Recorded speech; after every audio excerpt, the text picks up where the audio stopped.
Bueno, a mí en particular me toca hablar de la influencia de la dieta y el estado nutricional en la utilización y acción de los fármacos. Los objetivos de esta intervención serán la revisión del concepto de interacción entre dieta y medicamentos o xenobióticos en general, o más específicamente entre nutrientes y fármacos, así como la influencia de los estados de nutrición en la acción de los fármacos. En segundo lugar, estudiar las posibles interacciones y los mecanismos por los que se producen, porque nos pueden servir para conocer otras que todavía no han sido publicadas, conocer su importancia, manejo de las herramientas también, donde buscar información de las mismas y cómo resolverlas, así como actualizar la bibliografía para poder profundizar en el tema.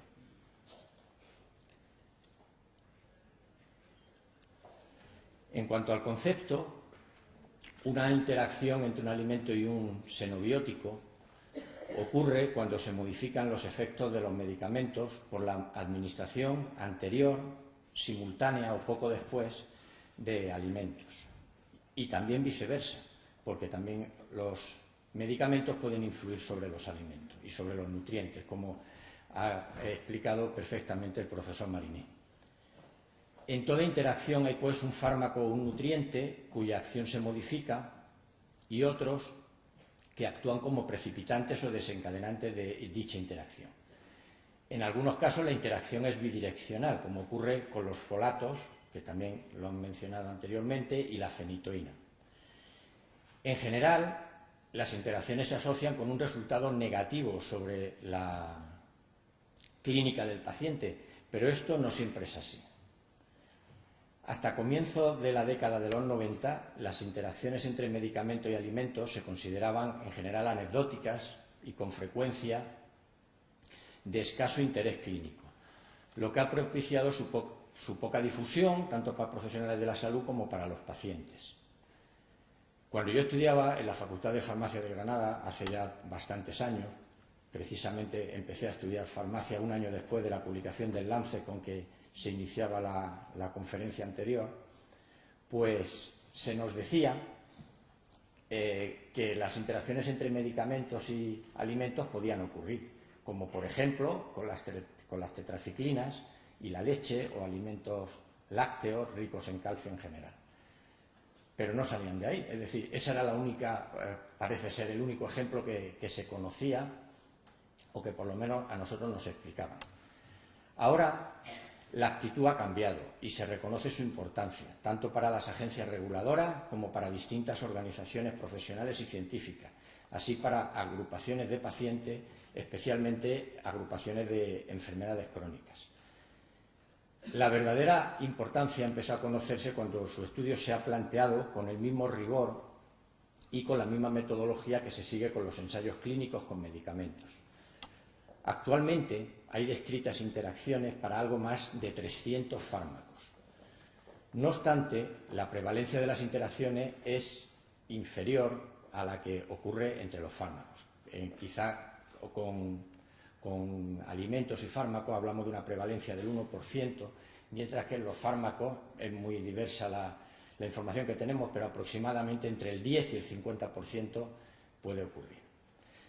También es verdad que es menor su gravedad, a pesar de haberse reconocido algunos casos con resultado de muerte, como hemos visto anteriormente, pero en cualquier caso las interacciones de los alimentos sobre los medicamentos llegan a ser graves hasta en un 10% de casos documentados, de gravedad moderada sobre el 50% y de escasa o nula significación clínica algo más del 40%. Las agencias de medicamentos recomiendan que se estudien en los ensayos clínicos en la fase 2 y en la fase 3. Bien, tengo que decir como curiosidad y además porque se ha planteado anteriormente como una pregunta, que el interés por estas interacciones pertenece más al mundo de la nutrición que al de la farmacología, y yo vengo del mundo de la farmacología, en concreto de la farmacocinética. Cuando tuve que preparar la primera conferencia sobre este tema y busqué la bibliografía, pues observé que en los libros de farmacología, en los libros clásicos, en el Buchmann y Hillman, en el Flores, etcétera, apenas se encontraba información sobre estas interacciones. Y, sin embargo, en libros de nutrición sí que aparecían capítulos especialmente dedicados a este tema. Prueba de lo que estoy diciendo es la organización de esta jornada. No la organiza la sección de farmacología de nuestra universidad, lo organiza la sección de nutrición. También hay libros específicos sobre el tema. En la bibliografía de esta conferencia a la que tendrán ustedes acceso, las dos primeras citas son dos libros específicos de interacciones entre alimentos y medicamentos, y los dos están editados por laboratorios de nutrición, en concreto Laboratorio Nutricia y Laboratorio Novartis.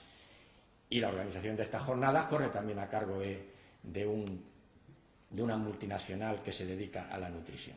Por lo tanto, tengo que reconocer que no es que haya que buscar al bueno y al malo de la película, pero que este tema les interesa bastante más al mundo de la nutrición que al de la farmacología.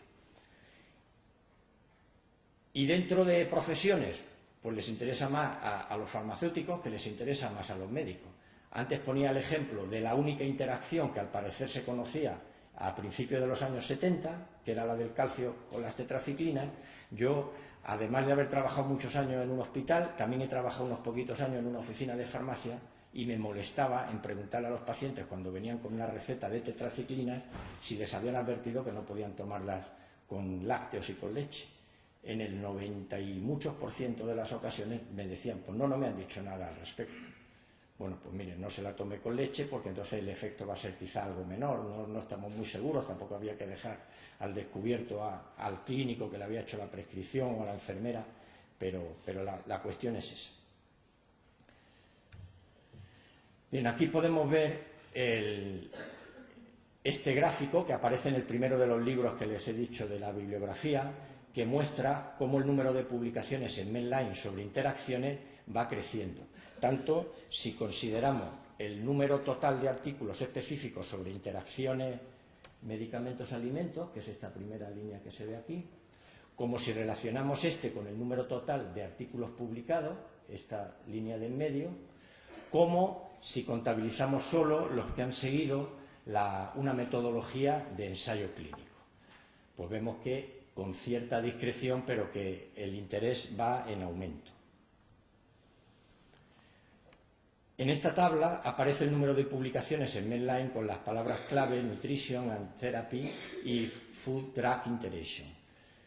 La abundancia de información sobre estas interacciones debe de contribuir a que los alimentos no disminuyan la eficacia y seguridad de los medicamentos. Esto no es fácil de conseguir, como hemos visto anteriormente, ya que existen diferencias importantes según la bibliografía que se consulte. Si nos fijamos en las fuentes terciarias, podemos observar cómo Micromedex es la que representa un mayor número de interacciones, casi 200 en total, seguido del Boletín Oficial Terapéutico, que es del Consejo General del Colegio Farmacéutico. Luego veremos, si tenemos tiempo, cómo se manejan estas dos bases de datos para ver la interacción que nos interesa, seguido del American Hospital Formulary Service y, por último, Clinical Pharmacology. Pero si nos fijamos detenidamente en esta tabla, se puede ver que hay una gran disparidad cuando buscamos que la interacción aparezca en 2 o 3 de estas fuentes. El número se ve que disminuye drásticamente, es decir, que no son coincidentes las interacciones que aparecen en una base de datos y otras. En esta tabla se representa la gravedad de la interacción. Este era otro de los objetivos, no solamente ver qué interacciones había, sino cómo son de graves. Y su repercusión clínica. N representa el número de medicamentos afectados por la interacción. Si sumamos el número de fármacos implicados en esta tabla, pues es algo más de 200, 220 y tanto. Y aquí vemos el alimento, porque claro, cuando decimos hay una interacción con alimentos, también nos interesa saber con qué alimento. Y si seguimos ahondando, ¿y cómo está cocinado ese alimento? Y la interacción se produce si se administran conjuntamente, solo cuando el medicamento se administra por vía oral, queda la interacción algún tiempo después de la administración del alimento, etcétera, etcétera. Responder a esas preguntas no siempre es fácil e incluso no siempre la información está disponible. Bien, el objetivo de la farmacoterapia es alcanzar la máxima eficacia con el mínimo riesgo de toxicidad o de algún efecto indeseable. En esta imagen vemos los procesos farmacocinéticos que sufre un medicamento desde la forma farmacéutica y la forma de administración, cómo tiene que ser liberado cuando esta forma farmacéutica es compleja, sólida, etcétera, disuelto. Estamos hablando ahora de la vía oral, que es la vía más común de administración de medicamentos, antes de que pase por el mecanismo de la absorción a la sangre. Hasta que no entra en sangre, pues consideramos el medicamento que se encuentra externo al organismo. Una vez que ya circula por sangre, pues a través de los procesos de distribución, entra en equilibrio con el fármaco que está en los tejidos y también parte de esos tejidos sufrirá el fármaco su metabolismo y excreción. El fármaco que se encuentra en los tejidos se encontrará en alguno de ellos, la biofase, que es donde va a hacer la acción farmacológica y de ahí el efecto terapéutico. Pues bien, en todos estos procesos que están aquí descritos, de liberación, absorción, distribución, metabolismo, excreción y la acción, pues vamos a poder encontrar algún tipo de interacción. Todos sabemos que desde que se prescribe una dosis hasta que aparece el efecto farmacológico hay una serie de procesos, algunos farmacocinéticos, otros farmacodinámicos y otros que no entran en ninguno de los dos, que pueden influir sobre la variabilidad en la respuesta. Por ejemplo, desde la dosis prescrita, pues lo primero que se necesita es que el paciente se la tome. Si no se la toma, pues entonces todo lo demás en este cuadro sobra, ¿no? Puede haber errores de medicación, mala interpretación en la dosis que se tiene que administrar, etcétera, etcétera. Pero bueno, existe variabilidad farmacocinética, existe variabilidad farmacodinámica, pero finalmente me interesaría que nos fijáramos en que las interacciones medicamentos-alimentos, así como el estado nutricional, pues pueden influir tanto sobre procesos farmacocinéticos como procesos farmacodinámicos. Y en su conjunto, pues todo esto, que es bastante complejo, hace que exista esa gran variabilidad entre la dosis y el efecto farmacológico. Este es otro cuadro que es de un autor que se llama Bessel, que lo publicó en 1984 en Clinical Pharmacology and Therapeutics, en el que vemos pues una serie de factores como son la ingesta calórica, el ayuno, horarios y consumo de las comidas, métodos de preparación de los alimentos, la presencia de metilxantinas, cafeína por ejemplo, vitaminas, etanol, minerales, fibra dietética, aditivos alimentarios, contaminantes, componentes moleculares de la dieta o algunos estados como puede ser la obesidad, que van a tener influencia sobre la constitución genética y también, por lo tanto, sobre la respuesta terapéutica. Bien, ¿cómo medimos los cambios que pueden ocurrir sobre los procesos farmacocinéticos, que son los mejor conocidos y probablemente los más importantes en este tipo de interacciones? Pues a pesar de que la farmacocinética es compleja, al final, como pueden saber algunos alumnos que están por aquí, que me han sufrido en esa asignatura y que veo sus caras, pero al final, después de estudiar un montón de parámetros, de modelos farmacocinéticos, etcétera, podemos resumir el conocimiento a que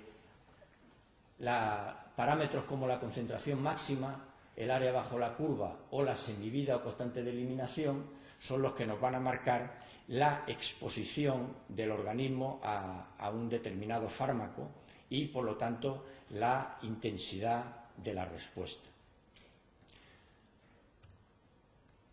Por lo tanto, tanto los alimentos, formando parte de dietas concretas o el estado nutricional, van a tener influencia sobre todos estos procesos farmacocinéticos o farmacodinámicos que acabamos de ver. Empecemos a repasar lo más importante de ello. Cuando los medicamentos se administran por vía oral, se pueden producir una serie de procesos que, influidos por los alimentos, alteren la magnitud o la velocidad de la biodisponibilidad de los fármacos, es decir, la cantidad con la que el fármaco se incorpora a sangre y también la velocidad a la que lo hace. Así, por ejemplo, para que el fármaco se absorba puede ser necesario, dependerá de la forma farmacéutica, como hemos visto anteriormente, que previamente se libere, después que se disuelva en el medio acuoso del tracto gastrointestinal y que acceda a la zona donde se absorberá, pasando a sangre, donde a través del sistema porta pasará finalmente a la vena cava, pasando por el hígado, que es un proceso bastante importante, y de aquí al resto del organismo. Los alimentos pueden producir los siguientes fenómenos o cambios. Se pueden formar quelatos o complejos insolubles, se puede absorber con D el fármaco con algún componente de la dieta, generalmente con fibra, pero no únicamente con fibra. Puede haber cambios en la solubilidad del fármaco, aumento de la viscosidad del medio que impida que el fármaco entre en contacto con la mucosa irrigada, que es donde se va a producir la absorción. Puede haber interferencias con los mecanismos de transporte, cambios en el metabolismo presistémico, alteración en el pH gastrointestinal, ecuaciones redox, cambios en el tiempo de vaciado gástrico, variaciones en la motilidad intestinal, etcétera, etcétera. Veamos algunos ejemplos concretos de estos fenómenos. Complejación o formación de complejos. Tenemos los productos lácteos con fenitoína, el ciprofloxacino con calcio, como nos han recordado anteriormente, que baja hasta un 30% su absorción, a diferencia del ofloxacino, que es otro antibiótico, otro de la fluorquinolona, que no altera su absorción, ni el oflo ni el levofloxacino, que se conozca. En cuanto al fenómeno de absorción, la fibra disminuye la absorción de lovastatina y se ha podido comprobar que cuando se administran conjuntamente, muchas veces se prescribe fibra o se recomienda fibra como medicamento o bien una dieta rica en fibra, pues se aumentan las LDL, las proteínas de baja densidad transportadoras de colesterol, en pacientes que simultanean ambas medidas terapéuticas. Sin embargo, la comida en general parece que aumenta la biodisponibilidad de lovastatina. Los cambios en la solubilidad pueden ser, por otro lado, pH dependientes. Así vemos que el indinavir, un medicamento que se utiliza para el tratamiento del SIDA, se toma en ayunas, ya que a pH mayor de 3, que se produce cuando se toman alimentos, disminuye mucho su solubilidad y, consecuentemente, su biodisponibilidad. Con el saquinavir, otro medicamento utilizado en la misma indicación terapéutica, pues ocurre justamente lo contrario. La elevada viscosidad, hemos dicho que también puede actuar con barreras, especialmente en fármacos con una escasa solubilidad. Podemos encontrar otros tipos de cambios en el tiempo de vaciado gástrico, como vamos a ver a continuación, variaciones en la motilidad intestinal, etc. Bien, este es un esquema de cómo se produce la absorción cuando se administran los medicamentos por vía oral. Este representa el tubo digestivo y a través de la pared intestinal el fármaco tiene que atravesarla y aquí ya podemos encontrar fenómenos competitivos con transportadores específicos que hay pues, para componentes endógenos como son los aminoácidos. Si se administra, por lo tanto, dietas ricas en proteínas, como veremos luego en algún ejemplo, algunos medicamentos, algunos fármacos, pues pueden absorberse menos porque el transportador está ocupado o en competencia con el fármaco. Podemos encontrar luego en la pared intestinal que haya unas pérdidas por metabolismo previo. Eso es típico de algunos citocromos presentes aquí, como el P450, en concreto el 3A4, que es el que inhibe el zumo de pomelo, como luego veremos. Luego, por vía porta, llegamos al hígado. Aquí también podemos encontrar lo mismo, fenómenos de competencia en el metabolismo hepático y pérdida en la biodisponibilidad por efecto del primer paso, y finalmente llegamos a sangre hasta el sitio de medida. Algunos componentes de los alimentos también pueden modificar por inducción o inhibición, por lo tanto, todo este metabolismo de primer paso. Esto es un trabajo en el que se puede observar la influencia de los alimentos en el tiempo de vaciado gástrico y tránsito intestinal comparado con la situación de ayuno. Aquí está representado el paso a través del estómago, el tiempo de vaciado gástrico. El tiempo es el que aparece en el eje de ordenadas y está expresado en horas. Vemos, por ejemplo, que en situación de ayuno o con un en la comida ligera el tiempo de vaciado es más pequeño que cuando se administra una comida copiosa o abundante. Los círculos rojos representan pequeños pellets, pequeños núcleos, y los círculos negros es cuando el tamaño de partícula es un poco mayor.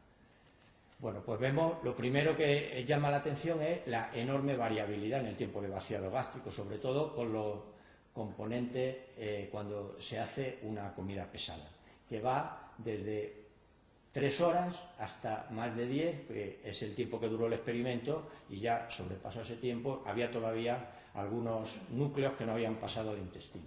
En el intestino, sin embargo, la influencia es mucho menor. En el tiempo de tránsito intestinal, la influencia de la composición de los alimentos es bastante menor. Bien. Podemos hablar de longitud anatómica de reserva como la diferencia entre la longitud útil de absorción y la longitud que necesita el fármaco para absorberse completamente. Si esta última, la que necesita para absorberse, fuera 100 centímetros, por ejemplo, y el fármaco se puede absorber en todo el intestino delgado, 300 centímetros aproximadamente, tendríamos como unos 200 centímetros de reserva. Con lo cual, las influencias en estos casos van a ser menores que cuando la longitud, el tramo intestinal generalmente donde se puede absorber el fármaco es mucho menor. La longitud depende también de la constante de absorción y de la velocidad de tránsito intestinal. La velocidad de tránsito intestinal es aproximadamente 1 o 2 centímetros por minuto. El tiempo de tránsito, por tanto, por el intestino delgado es, como hemos visto anteriormente, 3 a 3 horas y media, y se necesitarían aproximadamente 5 semividas de absorción para absorber el 95% de la dosis. Una longitud útil de absorción limitada aumenta el riesgo de que los alimentos condicionen la absorción de los fármacos, especialmente a través de proteínas transportadoras, pero no únicamente, también cuando existe difusión pasiva. Cuando existen estas ventanas de absorción, el perfil de concentraciones versus tiempo tiene una gráfica característica en la que se observa una caída brusca tras la concentración máxima, a diferencia de lo que solemos observar cuando no existe estas ventanas, en que alrededor de la concentración máxima la subida y la caída de concentraciones es un proceso más suave. El pH favorable a la absorción es que, en función del pK del fármaco, este puede encontrar zonas totalmente ionizadas, como por ejemplo fármacos que tienen un pK entre 7 y 8 se encuentran totalmente ionizados en el estómago y casi totalmente en el duodeno.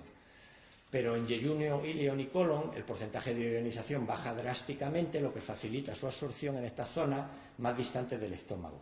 El metoprolol se fabrica en comprimidos de cesión modificada, precisamente buscando que su liberación en el colon. Existe comercializado en España con el nombre de Veloken Retard, y en el colon el tránsito es muy lento, aproximadamente dura unas 12 horas, y por lo tanto se puede facilitar su absorción con estas formas farmacéuticas. El diclofenaco está poco ionizado en el estómago y zonas proximales, pero esta ionización va aumentando conforme el pH del lumen va creciendo, de forma que el ilion y colon está ionizado en el 100%. Lo siguiente, zonas de difusión facilitada, nos encontramos el ejemplo de la grisofulvina y de la ciclosporina. Ambos son medicamentos muy liposolubles y lo que se observaba era que los alimentos hacían que se absorbiera más, pero por otro lado la biodisponibilidad se considera bastante errática, bastante variable, precisamente por la influencia de los alimentos. El mecanismo parece ser que es cuando se dan alimentos, sobre todo si estos son ricos en grasa, se libera bilis, y en la zona donde se libera la bilis se emulsionan estas moléculas y de esa manera son más fácilmente absorbidas. Esto llevó, concretamente la ciclosporina, a que la forma comercial que existía de la misma se tuvo que modificar. Se tuvo que modificar porque es un medicamento con un intervalo terapéutico bastante estrecho y donde las consecuencias de una infradosificación o de una toxicidad pues son graves, porque es un medicamento inmunosupresor que se utiliza para el trasplante de órganos. El medicamento que se comercializó en un principio para administración por vía oral, se llamaba Sandimun, y actualmente se le ha modificado y se llama Sandimun Neoral, que es una forma en microemulsión que se utiliza tanto para cápsulas como para la solución, que son las dos formas en las que se presenta comercialmente. Bueno, sobre la velocidad de absorción existen numerosos ejemplos, pero en general los alimentos parece que disminuyen la velocidad de absorción, y cuando se necesita un efecto rápido suele ser aconsejable administrar el medicamento con el estómago vacío y darlo con un líquido. Pero no siempre es perjudicial la reducción en la velocidad de absorción, como por ejemplo tenemos el carbonato de litio, donde los efectos adversos están ligados a su concentración máxima, y el disminuir la velocidad de absorción hace que la concentración máxima sea más baja y que los efectos adversos, como son los temblores, poliuria, debilidad, náuseas, vómitos, pues sean menores. Puede controlarse, por tanto, estos efectos adversos si se administra con alimento, y este efecto también se ha podido ver cuando hay nutrición enteral en los pacientes. Por lo tanto, tiene que ver tanto con su velocidad de absorción como con su concentración máxima. Otras posibles influencias de los alimentos sobre los medicamentos administrados por vía oral podrían ser la protección de la mucosa de la acción irritante de los ácidos, las dietas que lentecen el vaciado gástrico pueden favorecer la absorción, como cefuroximaxetila, o bien disminuirla, como la levodopa. Los alimentos pueden favorecer la agitación mecánica, y en este caso se facilitaría la solubilidad de fármacos poco solubles, como es el diazepam. Los alimentos, hemos visto antes con algún ejemplo, que aumentan el pH del estómago, pasa de 1 a 3,5, lo que también influye sobre la absorción. Puede haber reacciones redox, que en algunos casos favorables, como es el administrar vitamina C, que hace que el hierro pase de su estado de oxidación 3 a 2, que es como realmente se absorbe, porque si está en estado 3 no se absorbe. Luego, por otro lado, tenemos algunos alimentos, en concreto el zumo de pomelo, que actúa sobre la glicoproteína P, que se encuentra muy diseminada por distintos tejidos, pero en concreto existe en gran cantidad en la pared intestinal, y tendría el efecto contrario al de la inhibición del citocromo P450.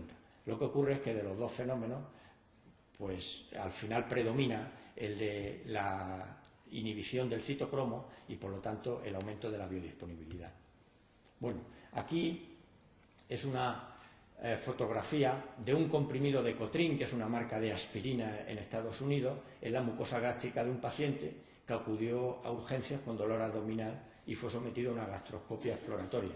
Puede observarse el daño en la mucosa, que se encuentra en contacto en las proximidades del comprimido. Yo creo que se ve bastante bien, se ve hasta las letras de la marca del comprimido. Si se hubiera administrado con alimentos, pues se hubiera evitado esta reacción adversa, que por lo demás sabemos que es bastante frecuente, objeto de múltiples ingresos por urgencia en los hospitales por hemorragias gastrointestinales, por efecto de aspirina y de otros antiinflamatorios no esteroideos. Bueno, esta gráfica representa 3 perfiles farmacocinéticos de ciprofloxacino administrado con solo, que es el que tiene el área bajo la curva mayor,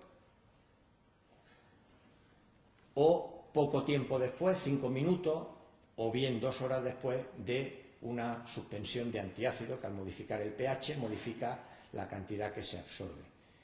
Fundamentalmente porque sobre la velocidad no parece que tenga mucha influencia.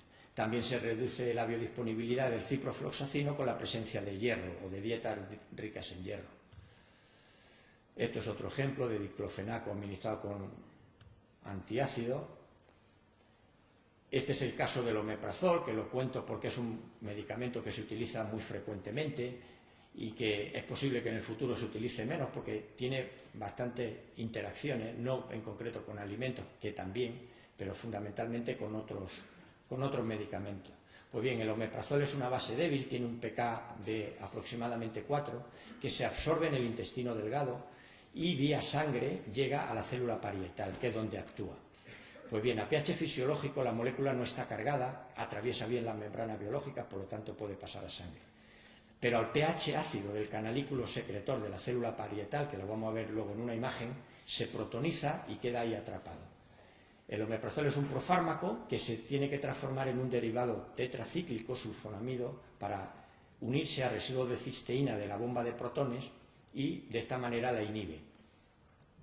Esto implica una acción larga del omeprazol, porque a pesar de que tiene una semivida muy corta, de aproximadamente 1 hora, pues sin embargo sabemos que se administra cada 24 horas. Es porque el mecanismo de acción queda residual, a pesar de que los restos de omeprazol han desaparecido del organismo, pues pasada aproximadamente 5, 6, 7 horas desde su administración.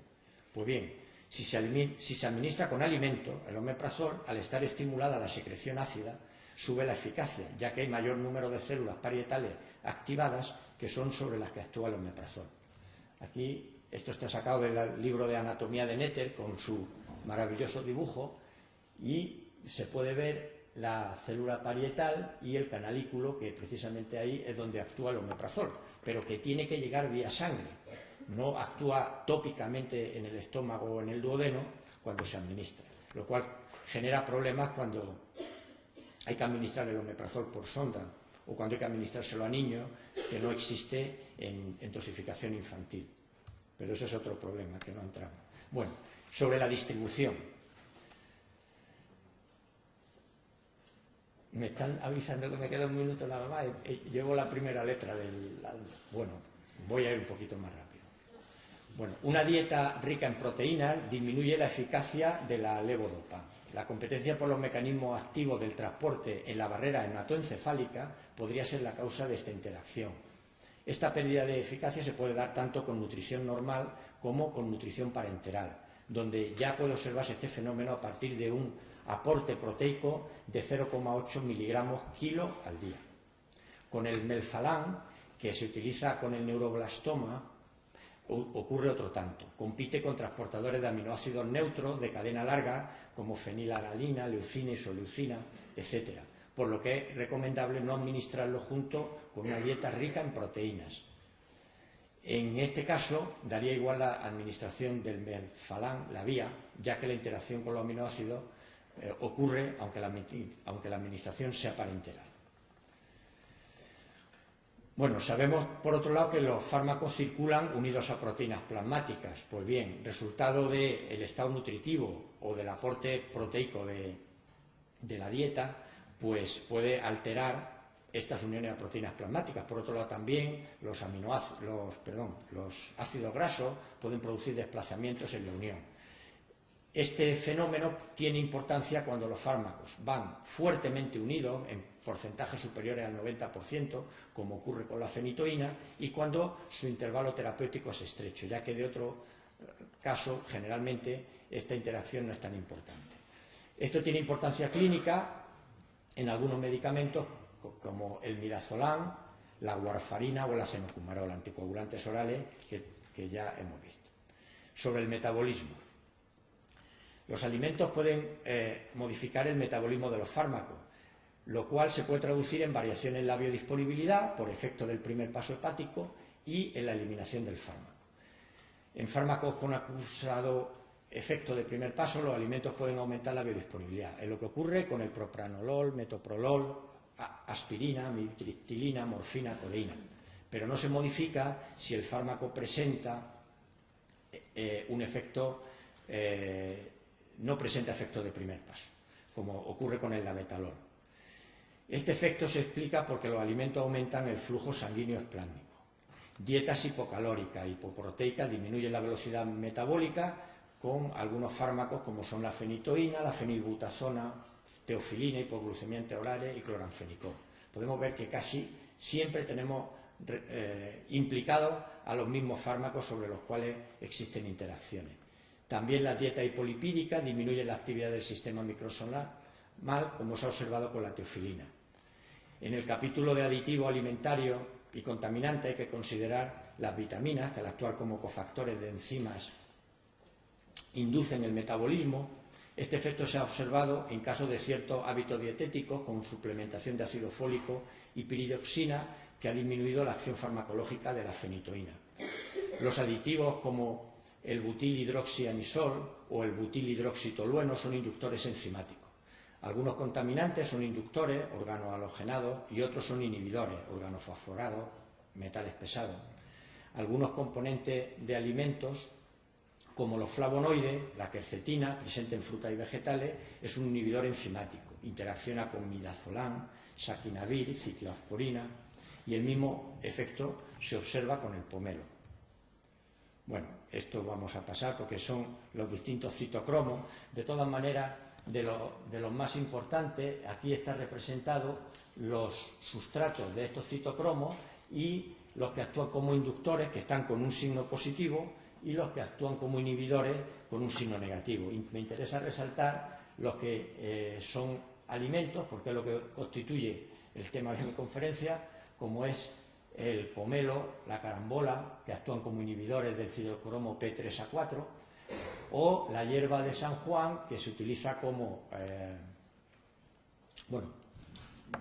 se utiliza para tratar ciertos estados de depresión y que actúa como inhibidor, como estimulante del citocromo. Con el citocromo 1A2 tenemos la carne a la brasa como inductor, o las coles de Bruselas, brócoli, crucíferas, etcétera, y como inhibidor el ciprofloxacino, etcétera. Bueno, para tratar de desenmascarar el estado, el fenotipo del individuo, existen ya comercializados unos chips que nos dan la genética del individuo y, por lo tanto, las posibilidades de que sea un metabolizador rápido, lento, etcétera.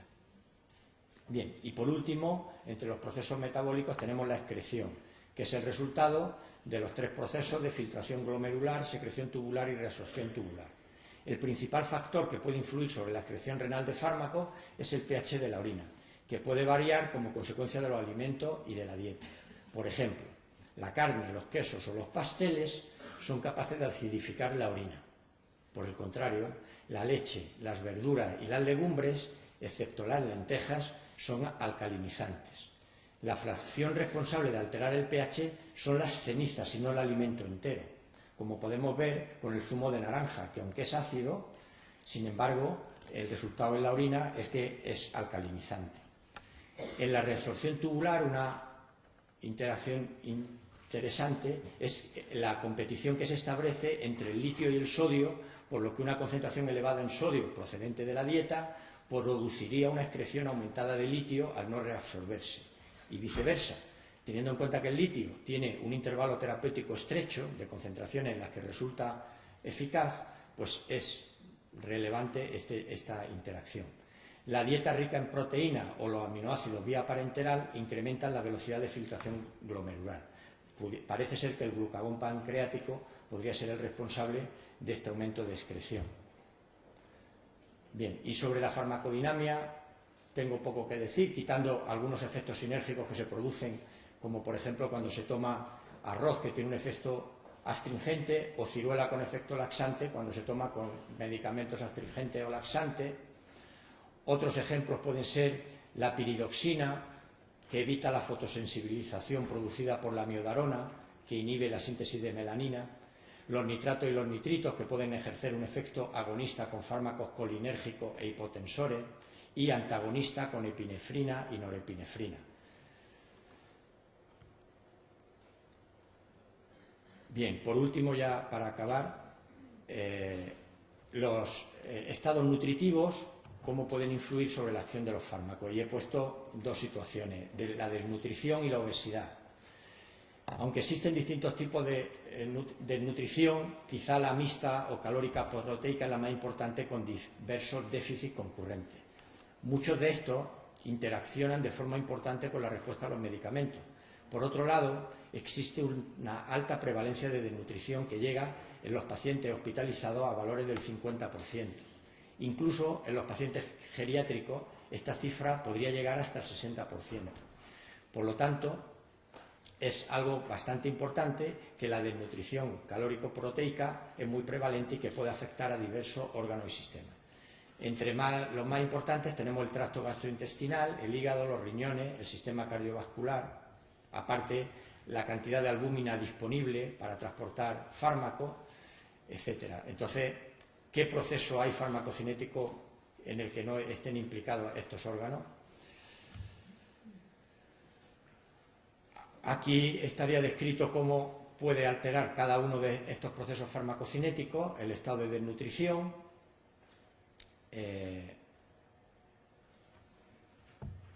y finalmente veríamos cómo la obesidad es otro estado, vamos a llamarle, de malnutrición, en el que los procesos farmacocinéticos se encuentran alterados.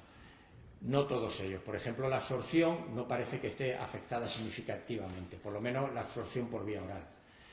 En la distribución existen cambios en el volumen de distribución, lo que hace que a efectos de calcularlo en litros de volumen de distribución por kilo de paciente, a veces sea necesario hacer ajustes. Depende de que el medicamento sea más hidro o liposoluble, tendremos en cuenta el peso ideal del individuo, o bien el peso total, o bien un valor intermedio, como aparece en la ecuación que viene ahí. La albúmina no presenta cambios, pero sí la alfa-glicoproteína ácida, que también transporta fármacos fundamentalmente básicos y, por lo tanto, se vería disminuida la fracción libre de estos fármacos. En cuanto al metabolismo, la obesidad produce un aumento del flujo sanguíneo hepático, aunque es controvertido si tiene influencias o no en el efecto de primer paso. La fase 1 del metabolismo no se ve afectada, por lo que se ha podido demostrar con fármacos como diazepam, fenitoína o alprazolam. Sin embargo, las reacciones de sulfatación y de glucuronidación sí que se ven afectadas, y tenemos ejemplo en el oxazepam y en el lorazepam. La acetilación, sin embargo, no se modifica. La excreción, finalmente, hace que en la obesidad esté aumentado el aclaramiento renal, y fármacos como la digoxina, la cimetidina, los antibióticos aminoglucósidos, la vancomicina, por lo tanto, pues habría que modificar la dosis o monitorizar las concentraciones para llegar a un ajuste correcto de la dosis. Bueno, como los factores que potencian el riesgo de las interacciones se hablará en próximas intervenciones, voy un poco pasado de tiempo. También la detección de pacientes con riesgo a padecer estas interacciones han sido también comentadas anteriormente. Pues voy a pasar a una posible ayuda por parte de los profesionales sanitarios para los pacientes que tienen estos riesgos a tener interacciones, pues recibiendo unas instrucciones por escrito a través de la atención farmacéutica, por ejemplo, en las que se les marca los distintos medicamentos con los horarios de administración y si tienen que tomarlo antes, durante o después de las comidas. No me da tiempo a ver el manejo de las bases de datos, pero como conclusiones diremos que aunque hasta hace unos años el interés por las interacciones de los alimentos, la dieta y el estado nutricional sobre los medicamentos era escaso, pues este interés va en aumento. Tanto los alimentos como la desnutrición, la obesidad pueden producir cambios en la respuesta a los medicamentos, por lo que es necesario estar atento a los mismos. En general, la gravedad de las posibles interacciones no es acusada. Hemos visto que sin interés clínico o con muy poca repercusión era alrededor de la mitad. Pero en algunos medicamentos de intervalo estrecho terapéutico y con algunos alimentos en concreto, como el queso, los lácteos, pues estas interacciones sí que pueden ser importantes y potencialmente mortales. Por lo tanto, el profesional que prescribe y los profesionales que realizan el seguimiento farmacoterapéutico, bien sea el médico o el farmacéutico, deben de tomar medidas para aquellos casos en los que estas interacciones puedan ser graves y de esa manera poder prevenirlas. Pues muchas gracias.